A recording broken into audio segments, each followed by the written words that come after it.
Here we go. Live on week 9. I never thought we'd ever say this. Week 9 of the Whiska Pot webcast called Suited Up. I will be your host, Kyle Belov, and today we are joined once again by Phil Temke, the Whiska blogger, Brian Temke, the awards chairperson, former coach, meet manager, all things extraordinaire. And our special guest this week is Kelly Chadesh from Monona Grove. Welcome, everybody, to the big show. Yes. Hello. So, Kelly, first off, why don't you just give us a little background of yourself, of how you found your way to Monona Grove, and if you had some swimming background in high school or in college that led you there, and how you got into coaching. Sure. I'm originally from Peoria, Illinois. So after graduating from Elmhurst College, I ended up going back there and started teaching. I've been coaching for almost 20 years now, even though I look so young. I have been doing this for a bit. Nice. I started when I was 15 and just loved it. I worked with the YMCA in Peoria, Illinois, and then when I went to Elmhurst, I worked with their YMCA programs, swimming lessons, swim team. And when I started teaching in Dunlap, Illinois at Dunlap High School, I was the assistant coach there and helped out with their club team there, because in Illinois you can do both, high school and club, all year. And then after being there for about 3 years, my husband and I moved to Madison, and I was looking for a swim coaching gig.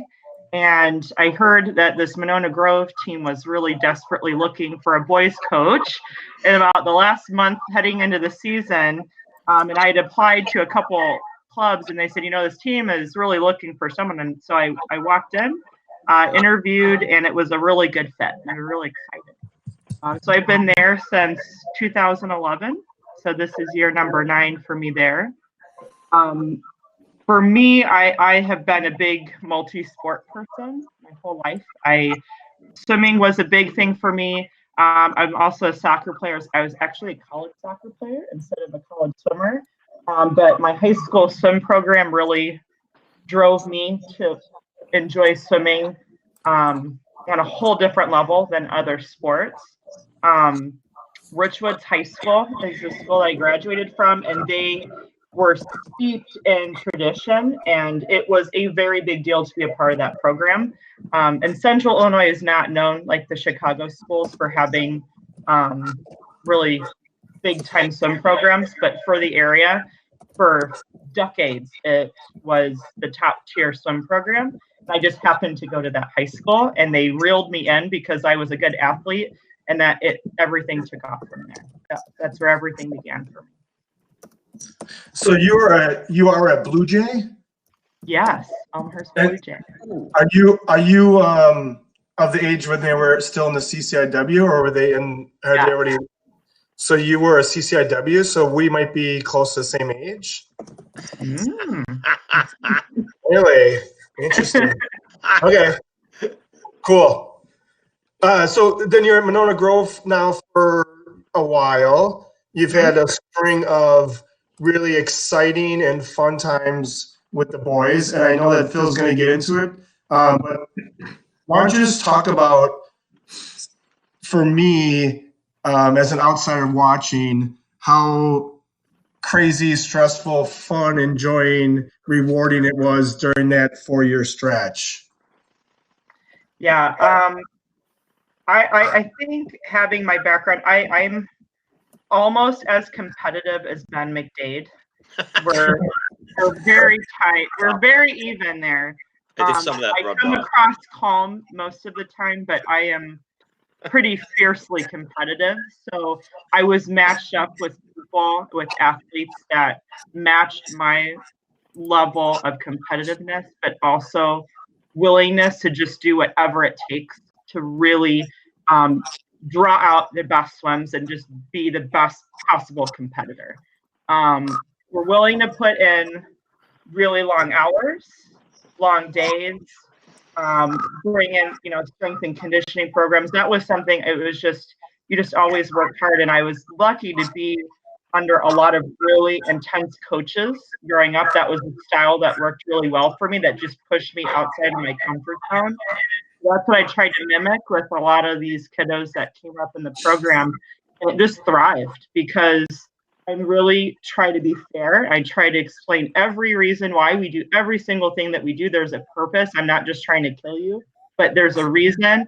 And we see the evidence of, this madness working, and they buy in. And they have, and I think the coolest part is having swimmers give that feedback. Hey, this is just what we do here, and this is what happens when you do this. And alumni even kind of coming back and saying that and giving that positive feedback during the really tough times, or right before like the really crucial swims at state.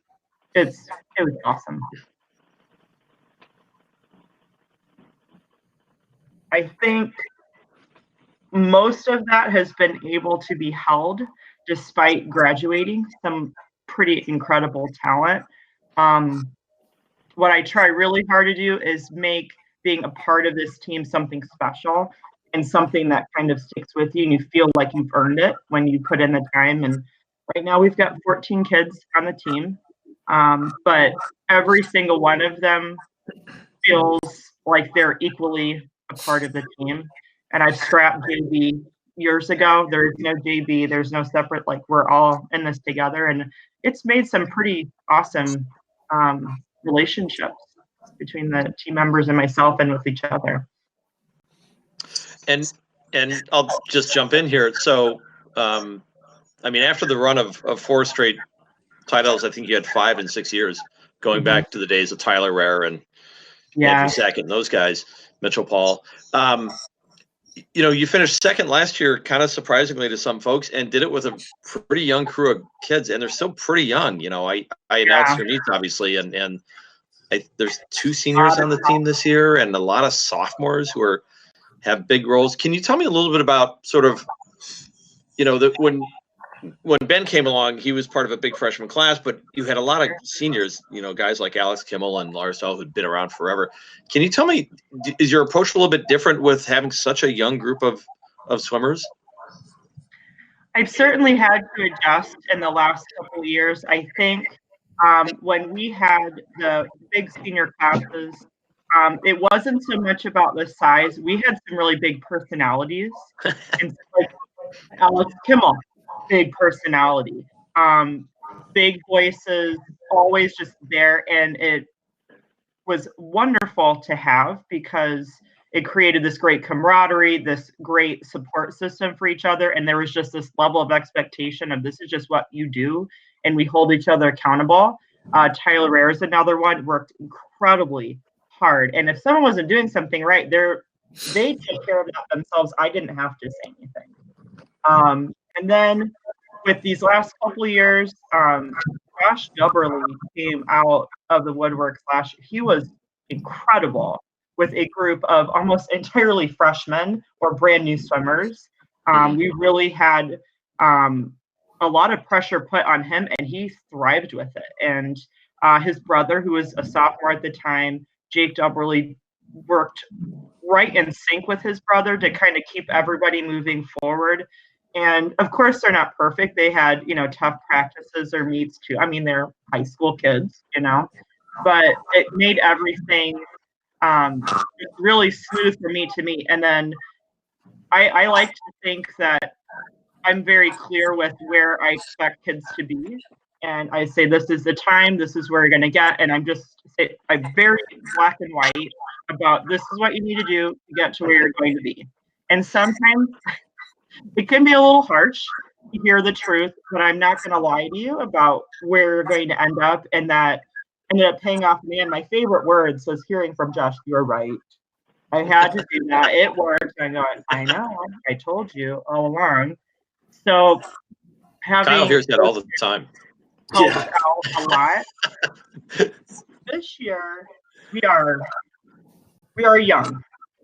We're very young. I've had to change more this year than I've ever had to in the past, going from one season to the next. And it's not ability level. We have some incredible swimmers that I'm just so excited about seeing what they can do. We're just kind of missing that governing voice above everybody to kind of rein some things in, or just to give confidence when we're feeling a little spotty here and there. So we're focusing now during this beautiful month of January, the rough part of the season, on team bonding. I mean, tonight we had to, I'm prompting conversations on how to talk to each other during season in a positive way, because everybody's tired and we don't have that Josh Dubberly to say, hey guys, you can do it, and then just, making him feel good. We're learning how to talk to one another to get through a season, and how to do it not just to be sarcastic or dry or funny, but to really help each other out.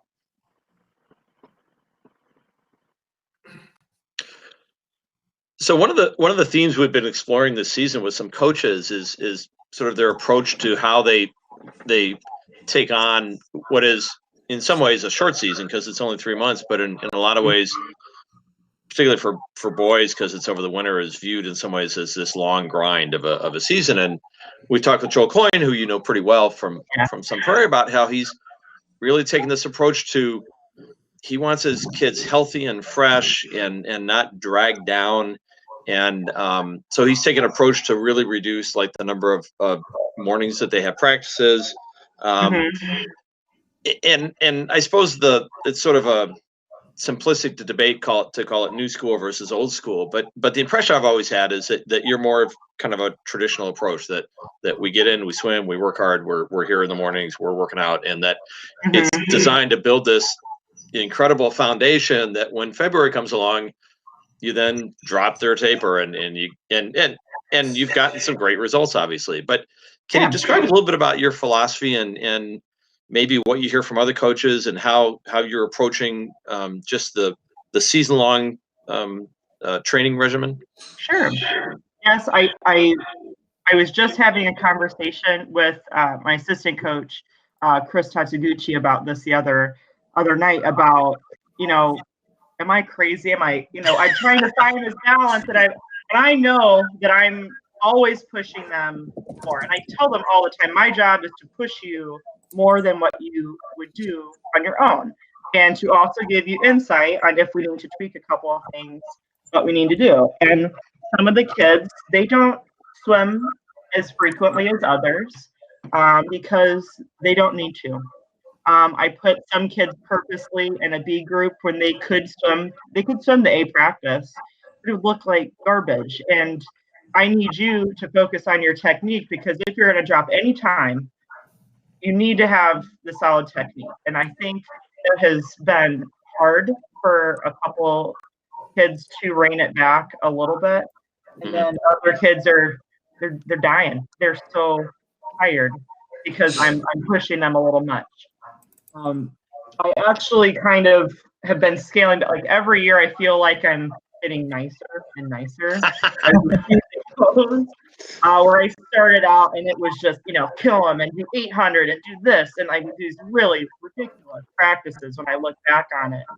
And I start adjusting it, and I had a coaches meeting. I coached soccer as well the last couple years in Middleton varsity soccer, and we had the coaches speak to one another on some of the best advice they could give.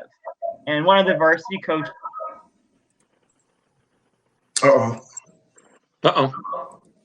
She froze. Oh no. That string the elk dance to fill that string the elkhorn. That string the elkhorn. We have to re-string it. Okay, let me text her. Hold on. We're live here. It's gone. She might be back. No, I'm interested in what that great advice was. I know, right? Cliffhanger. Got to come back next week. In part 2 with Kelly Chadesh, you'll see.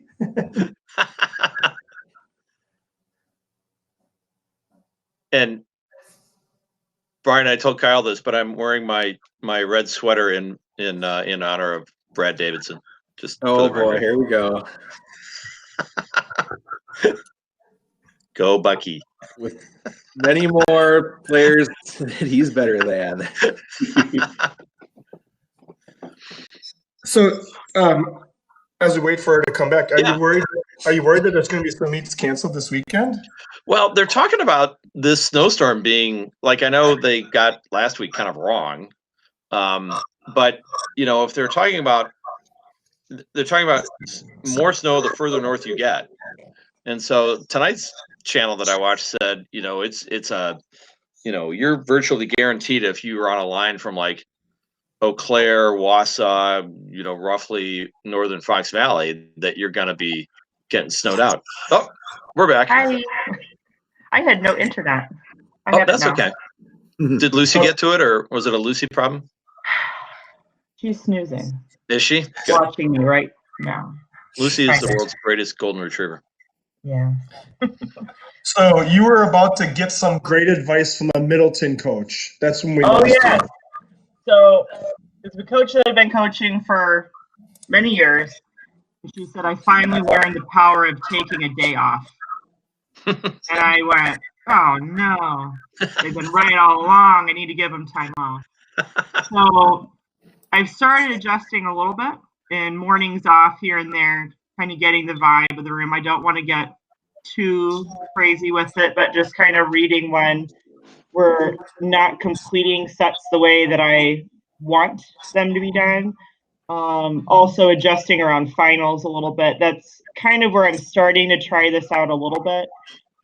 Usually instead of taking a practice off or time off, I just adjust the type of the practice and we'll do technique days. So I've started doing different timed events where we can work really well at something that is not a race and just build up some of those fundamentals a little bit that some of them, because they didn't start swimming until they were in high school, really focus on, or some of them have been focusing on yardage and not as much of the technique. So we started implementing that, videotaping our starts, our turns, videotaping some, underwater kicking, breakouts, like all those little fundamentals have been my timeout away from heavy sets, but we're still tuned in with the team and doing something to keep working on it, because they're just, with the bulk of them being sophomores or new swimmers, I can't do the yardage that Ben McDade and Eric Storms and Shane Sack and all those kids did. It just doesn't work for them. So we have we're going through the same thing that you're talking about right now. We've got to meet this Saturday, but next weekend we actually have off next weekend, and we're getting a coach bus on, or not a coach bus, we're getting a school bus on next Saturday, and we're going to go watch one of the guys who just graduated who swims for UIC in his last meet. So I emailed the coach. The coach knows we're coming. The boys, I have never seen the boys so excited to get on a school bus. They are so excited. Yeah.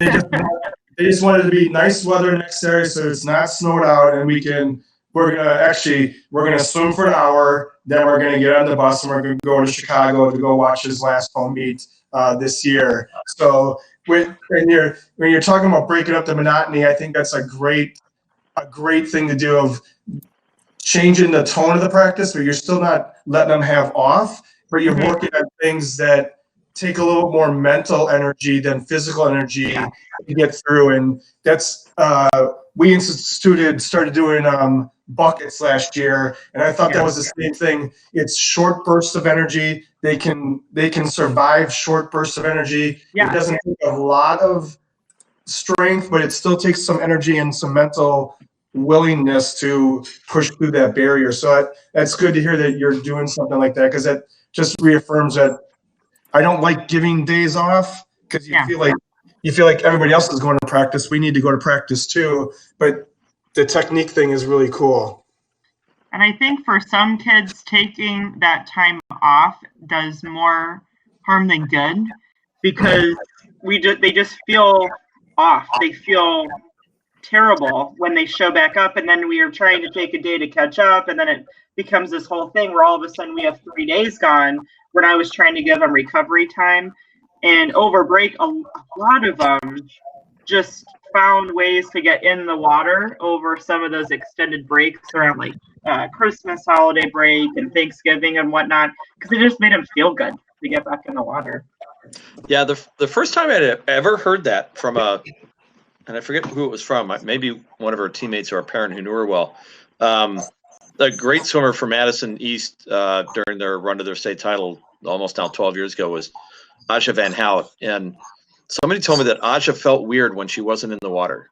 Like if she missed a couple days, she felt like weird. And Ben kind of has that tendency too, like these kids who just need to be in the water, or it's detrimental because they lose their feel for it, that they're so accustomed to just being in the pool that that they lose their feel for it. So when Ben was back here for break, he was, and along with, it was funny, a lot of his college, his high school age buddies who are now in college hit the pool at Edgewood or somewhere during the break. And it's amazing how many kids come back and swim with us over the holiday break to say hi. Some of them want to visit more than anything, but just to get in and get in the water and just feel good, it's really fun. Yeah, I never heard that. The first I'd heard of that, it was like 12 years ago, and it was, I initially thought it was an odd thing, but I can sort of see how, I've heard it enough from enough swimmers to realize it's a real thing. And kind of related to that, I mean, that has an impact on the kids on the team, the current team. My daughter's an 8th grader. She swims on a club team, and she came back from one of the winter break practices like, Dad, there were college kids at practice today. And she thought it was the coolest thing that she was in the lane next to kids that are swimming in college. And they get to share all of their excitement and what they're doing, give me great practice ideas, which is wonderful. It's only a bonus. Only a bonus. Well, and one of the great traditions that's going to occur this weekend, Middleton hosts an all relay meet. Both their girls team hosts it and their boys team hosts it. And the last event is an 8x50 relay. And if you finish in the top 3 in that relay, and there's typically about 15 teams competing at that meet, each kid on that relay in the top 3 gets a pineapple. And that's a thing that dates back to when Hawaii used to come to Wisconsin for a dual meet against the UW teams, and they would practice at the Middleton pool. And as a favor to, or as a thank you to the Middleton pool kids, they would bring pineapples and give them away. And so it's like this thing that harkens back. And I've talked to people who were around then who said it was so cool to host a college team at your high school pool to see these Division I college swimmers who were hanging out with, your young high school team. So it was kind of a cool thing. And thankfully the pineapples got reinstated. Thank goodness. After a brief, and sir, I've talked to enough swimmers in that area who literally, other than being at the podium at state, like their biggest thrill is big deal. getting one of those big pineapples. It's a real big deal. And they're really fiercely competitive because it's a bunch of swimmers who swim there who kind of all know each other, and it's a big race. So I may or may not go to it this Saturday. So those are always fun results to check out too. Yep. Yeah. So MG this year, one of the things, you're kind of firmly in the top 10 in the WSCA poll for D2. MG's hosting conference this year. Tell us a little bit about preparation for that, and obviously the goal for the team, as it always is, I assume with you folks, is state, but conference falls in the middle of this really intense part of the season where you've got small school state at Shorewood, which is kind of a big meet, conference, and then sectionals. Have the kids talked about being able to swim conference at their home pool and getting geared up for that? I think so. We're so in January right now. I don't think they can see that light yet at the end of the tunnel. So it's not off their minds. I think the kids that tend to see a little bit further down the road are looking at that, are looking more at sectionals in state and where they see themselves Kids are talking about relay combinations, what events, who has to swim where, because when we're a small team, every little manipulation matters. And Yep. we have a couple kids kind of battling it out to try to get in certain spots, which is always fun. I think that only adds to the program. I think for us conference, we're feeling pretty good. The conference relays helped us with the little confidence boost that we were needing at the beginning of season.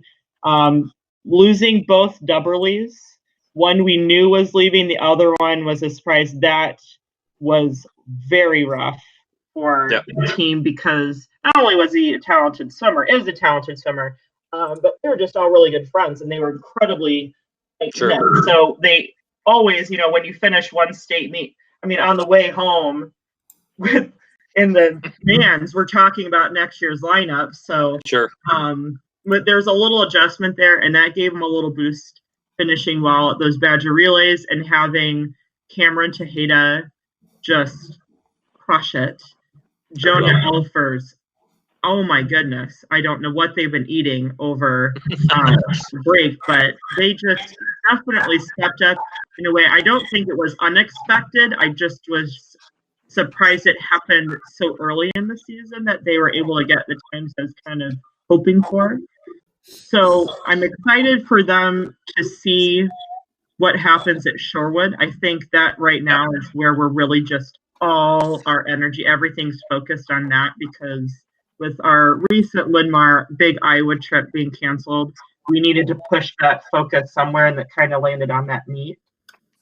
Once we get through Shorewood, the big lineup for small school state has to come out, and that's always a wake-up call. 18 entries, big deal. You think that you're in a certain spot, oh, I'm not there, or yes, I am. I think it makes it real. And then once we get through small school state, we kind of size everybody up. Then we are focused on conference sections. They're worried a little bit about Portillo's and making sure that we can be there on the way back. That's 10% of our thought process, but it's right down the road from me. Yeah.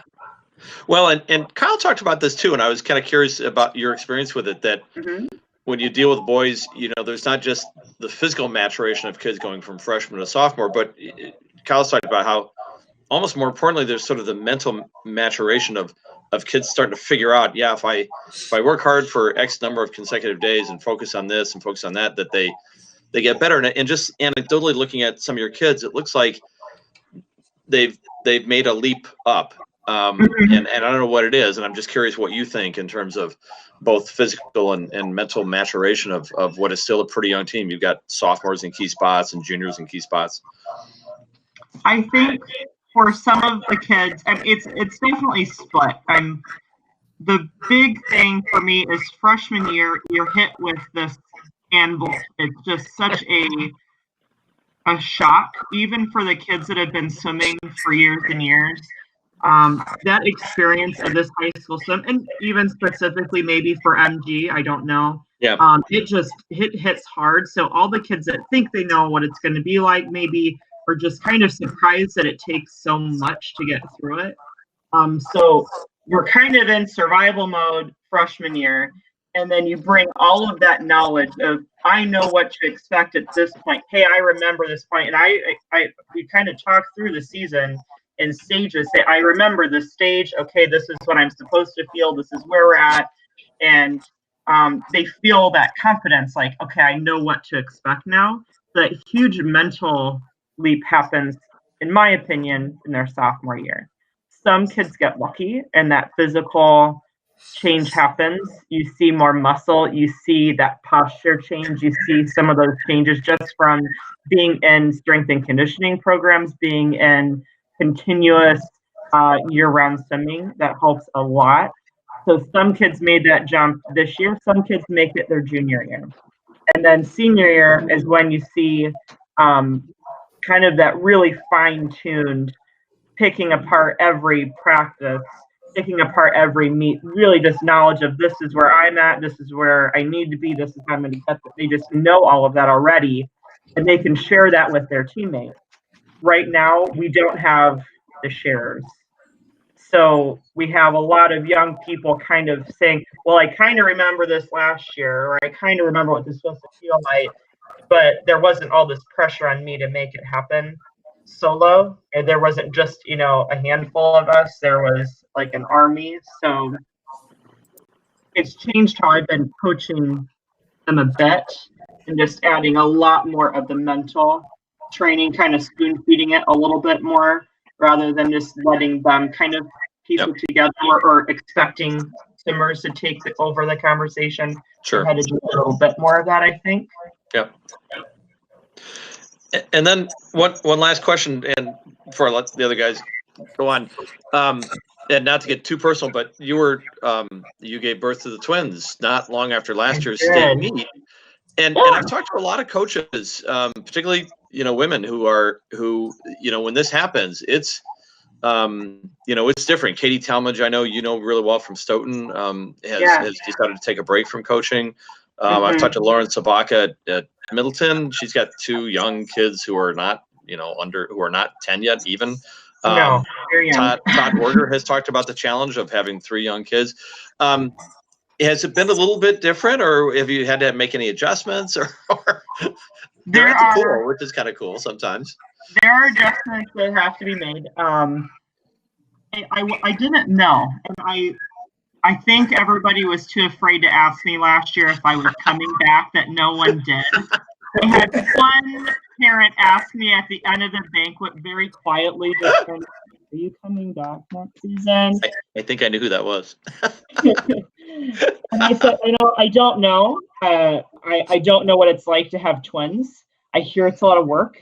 And I got really lucky. And I have. I don't know if they can show there. Oh yeah, there they are. Cuties. Kyle, you should have that, right? Yeah, I'm gonna get it up there. Okay, yeah. Get it up there. I have 2 babies that sleep, that are on a schedule. Coach Kelly has come into effect. Like, we are on a schedule, and you're what we need to do. So I'm in the delusion that I'm in control right now, and I have time and energy to coach. It's hard. I've had to, I don't attend every strength and conditioning practice anymore, where I never missed anything ever. I'm not a control freak. I just like to be there and be in the mix. But there's a very, very, very fine line between those 2 things. I just like to hover, just be in the area. So I missed one practice last year when I was very pregnant, and it was in the morning, and it was very much at the end of season. And I messaged, it was the state taper group. It was a couple of them. And I said, guys, I'm done. I need a morning. And they're like, don't worry, coach, we're going to do our workout. Because they thought for sure I was going to show up and trick them. I could never just not show up. So I tried it out a little bit, and I've been slowly trying to figure out how to navigate parenthood and coaching. I'm learning a lot. I know I'm overextending a little bit. But when they both are my family, Monona, like, these kids are my family. I have viewed the program as an extended family since the very beginning. So if I'm going to be a part of it, I'm completely immersed in it. And I knew that I would be like this. I had talked to all this game about, I'll scale back a little bit. It was a bunch of garbage. I knew I wasn't going to do that. So I talked a good game, but I think having a wonderful, wonderful assistant coach has made a really big difference. He was such a great find for us. He's been with us for about 4 years now. Very technical. Another Illinois product. Another Illinois butterflyer. Yeah. He sees so much in the water, and he can give such wonderful feedback. Just really clear, directions, and this, you need to do this, if you move this, if you do this, and it helps the kids in a way where I can kind of overmanage everything and he can go in and target those little conversations, and it's great. And I travel for work. I can't be there right after school because I don't teach at Monona Grove High School. So he kind of gets them started and off on the right foot. And then they know if they screw up, I'm showing up anyways, and I can deal with it later. But I don't know. It's just been, I can't see, I don't know, losing something that's been so important to my life for many years now.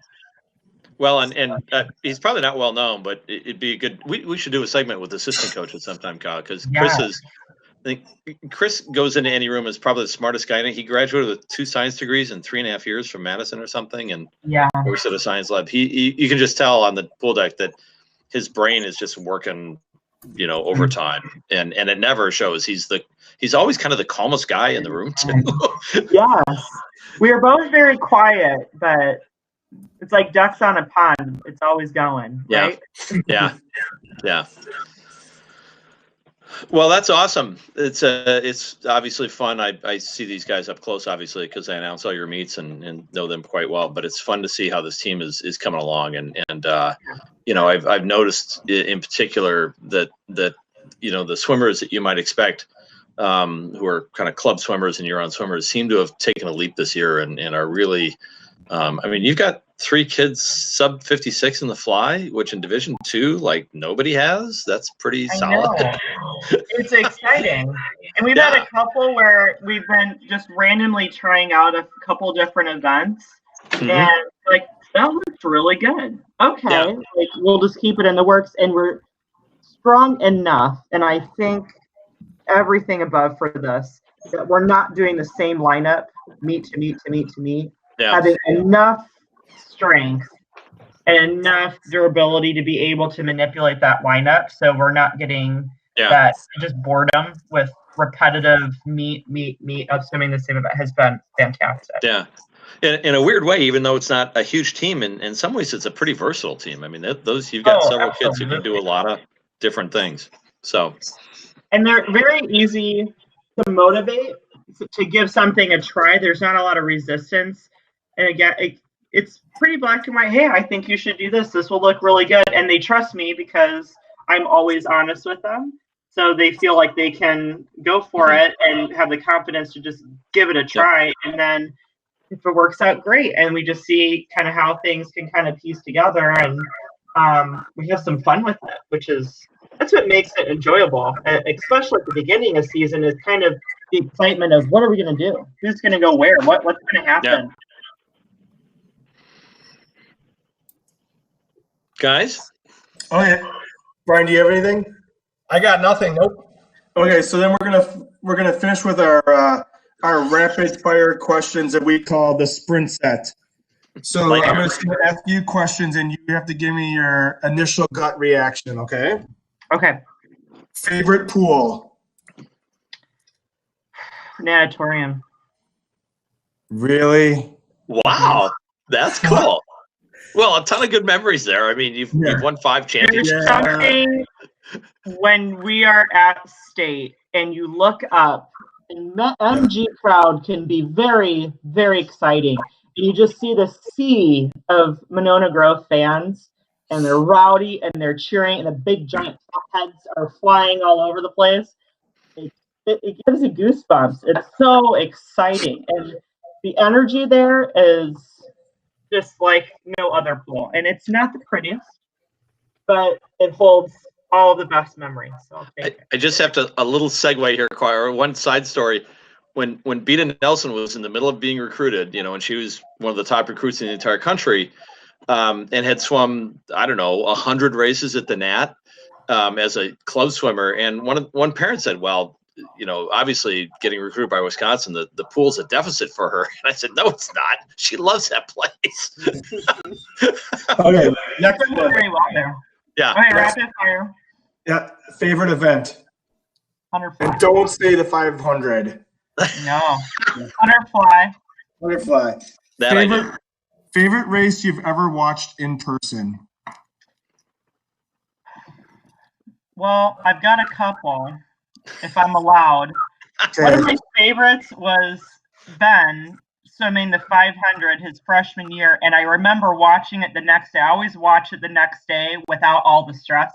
And it's him swimming, and the commentators are talking about how he's taking it out too fast and he's going to burn out, and he keeps going faster and faster. And they're like, oh, I don't know if he's going to hold it. I'm like, he is so going to hold on, and he's so going to win it. And it was fantastic. But we had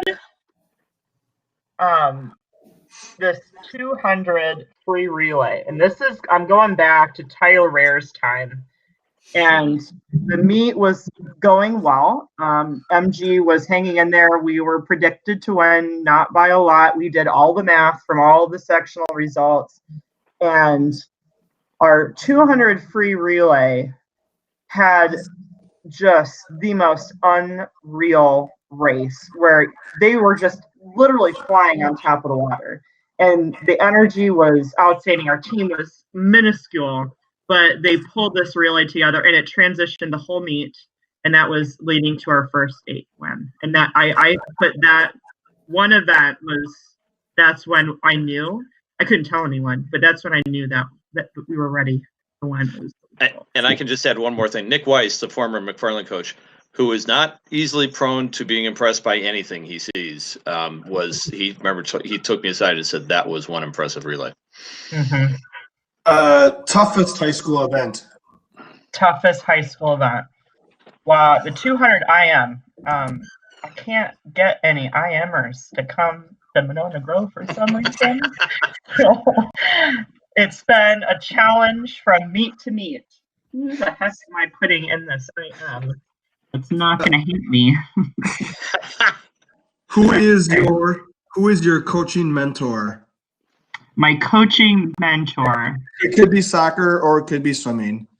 Lynn Thompson from Richards High School. She was the assistant coach and is now the head coach of both swim programs there.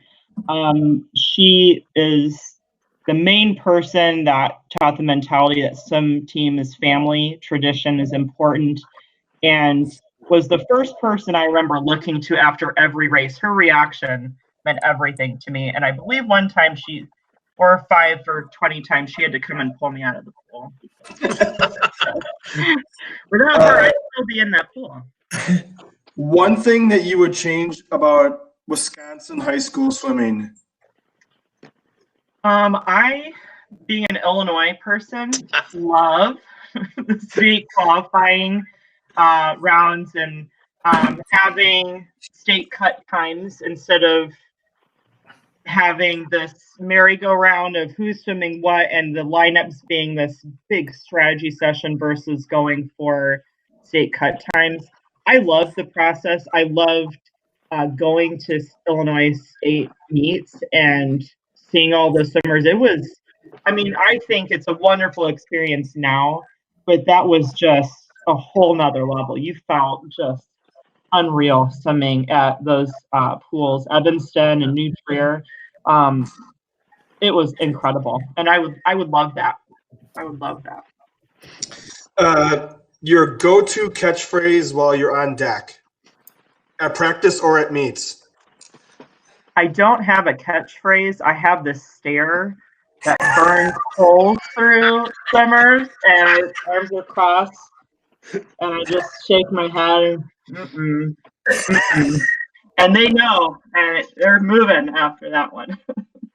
Okay, and then the last one is one swimming person, living or dead, that you would want to meet. Ooh, this is hard. There was a massive crush I remember having on this particular backstroker, and this will date me a little bit. His name was Lenny Kraselberg. And I thought he was just on fire. And he was an incredible swimmer and really fun to watch. And as a fly backstroker, I enjoyed his race very much. I'll say Lenny. That's all we got. that's all we got for tonight. We took about 46 minutes there. That's probably a new record for the short side of the interviews, huh? Well, I don't know. We've been 35 to 45. Okay. Well, good luck this weekend. You said you're going to Shorewood? Up 2 weekends. We have to 2 wait one weekends. more. Okay, one more weekend. Okay. Well, and make sure you say hi to Cassie Rodriguez. We had her on earlier, and I she's kind of similar. will. Got a young team and new saw mom, that. and She's got one about the same age as the twins. yeah. We've been chatting a little bit about that, but Awesome. not recently. So I'm excited to see who looks a little bit more worn down. Who's pulling it off? Like we've got it together, right? You should just bring all the kids to the pool and just Yeah, ask for volunteer parents yeah. out of the Totally stands. fine. They'll be great. Well, thank you guys. I appreciate it. Well, thank you very much. And I think this is going to conclude today's show. Next week, we might have a special guest or guests. And then the following weeks, we're going to jump right into the conference previews. And then the next week is sectional previews and then state preview and state wrap up. So we're getting close to our end of our first full season of the webcast. So we've got theme music, we've got a sponsor, we've got a logo, and we've got guests. So we got tons of things working in our favor as we head to the home stretch. Just like I'm hoping that all the boys teams out there have everything rolling in their favor as we get closer to the natatorium. Thanks a lot, everybody. For Phil, thank you very much. Thanks, Brian, Kelly. thanks for joining. Thanks, Kelly. Kelly, Thanks, guys. thanks for being our guest this week. Thank you for having me. Bye-bye. Take care. Bye-bye.